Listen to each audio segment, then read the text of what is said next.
రాష్ట్ర వ్యాప్తంగా వైఎస్ఆర్ కాంగ్రెస్ పార్టీ ప్రజల కోసం ప్రజల పక్షాన ప్రజలను చైతన్యపరిచి ఈరోజు పోరాటం చేస్తాం. ఈ పోరాటంలో భాగంగా గత ముఖ్యంగా కొన్ని నెలలుగా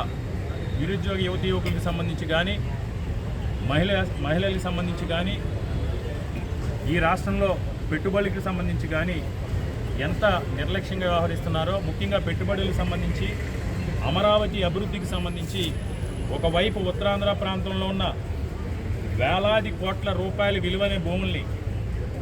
పప్పు బెల్లాల్లాగా రూపాయికి అర్ధ రూపాయికి కూడా పెట్టుబడుల పేరుతో కట్టబెడుతూ 2 సంవత్సరాల కాలం పూర్తవకుండానే 3 లక్షల కోట్ల రూపాయలు ఈ ప్రభుత్వం అప్పులు చేసి ఈ రాష్ట్రాన్ని అప్పులు కుప్పగా మార్చి ఈ అప్పులు చేసిన సంపదనందరినీ రాష్ట్ర నలుమూలల రాయలసీమ కానీ ఉత్తరాంధ్ర కానీ కోస్తా కానీ 3 ప్రాంతాలకి కూడా సమానంగా అభివృద్ధి ఫలాలు అందించాల్సిన ముఖ్యమంత్రి గారు అమరావతి మీద